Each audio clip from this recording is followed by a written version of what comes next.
আসসালামু আলাইকুম। আজকে আমি মেহমানদের জন্য বাটার চিকেন বানিয়েছি। আর এখানে হচ্ছে গার্লিক প্রন স্কিওয়ার, এখানে এগুলো শপিং সেন্টারে পাওয়া যায় এরকম। আর এখানে চিংড়ি মালাইকারি রান্না করেছি। এখানে বাটার চিকেন রান্না করছি। প্রথমে কড়াই একটু বাটার এবং তেল দিয়ে দিয়েছি, তারপর পেঁয়াজ দিয়েছি আর কয়েকটা দারচিনি, এলাচ আর লবঙ্গ দিয়ে দিয়েছি। কয়েকটা ছোটো কালো গোলমরিচও দিয়ে দিব আর কাঁচামরিচ দিয়েছি। তো এখন ভালো করে এই চিকেনটাকে একটু ভাজা ভাজা করে নেব। চিকেনটা যখন একটু ভাজা ভাজা হয়ে যাবে তখন এই যে বাটার চিকেন, এটা রেডিমেড কিনতে পাওয়া যায় শপিং সেন্টারে। তো এটা দিয়ে দিব, এখানে পুরোটা দিব না, হয়তো অর্ধেকটা দিব। এখানে আমি একটু পাপরিকা পাউডার আর তেজপাতা দিয়ে দিয়েছি। মাংস থেকে একটু পানি উঠে দিয়েছি। আমি চেষ্টা করবো মাংসের পানিটা পুরোপুরি শুকিয়ে নিতে। এখানে এখন বাটার চিকেনটা এটা অর্ধেক দিয়ে দিব। এখানে 2টা চিকেন ব্রেস্ট ছিল, তো এখানে হচ্ছে 5 থেকে 6টার জন্য অর্ধেকের মতো দিয়ে দিয়েছি।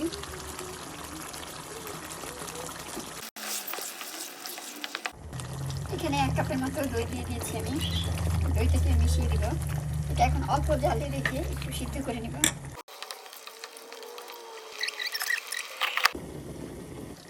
আমি এখানে একটু দুধ দিয়ে দিব।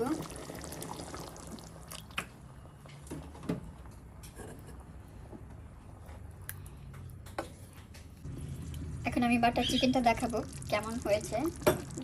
এটা প্রায় হয়ে গিয়েছে, তো এটাই হচ্ছে ফাইনাল লুক। আরেকটু হবে, আরেকটু শুকিয়ে যাবে। তো কালারটা এরকম এসেছে, সামনাসামনি দেখতে খুবই ভালো হয়েছে। তো এটা থেকে আরেকটু চুলায় রাখলে আরও একটু তেল উঠবে।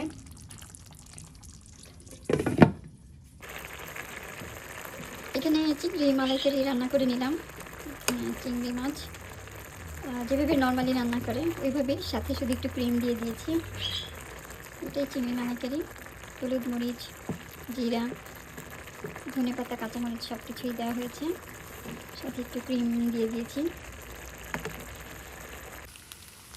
আমি এখানে চিংড়ি স্টিক, এগুলো শপিং সেন্টার এভাবে পাওয়া যায়।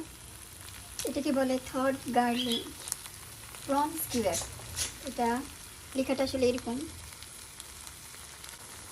তো জিনিসটা আসলে ওরা ম্যারিনেট করে রাখে বিভিন্ন হার্ব দিয়ে, এবং মনে হয় একটু মরিচ, গোলমরিচ থাকতে পারে। এটা বাটার দিয়ে ভেজে সার্ভ করা হয়। তো আমি এখানে 1 টুকরো বাটার দিয়ে দিয়েছি। বাটারটা গলতে আরম্ভ করেছে। তো এটা সাধারণত বারবিকিউ করে খায় অনেকে, মানে গ্রিলে দিয়ে দেয়। এখানে চিংড়ি মাছগুলো হয়ে গিয়েছে। তো চিংড়ি মাছগুলো হওয়ার পর এই যে এটা হচ্ছে দেখতে এরকম হয়েছে। এগুলো প্লেটে সাজিয়ে নিলে দেখতে খুবই ভালো দেখা যাবে। এখানে রসুনের গন্ধ আসছে। এটা পুরোটাই আসলে রসুন এবং কিছু হাড় দিয়ে করা, ম্যারিনেট করা ছিল।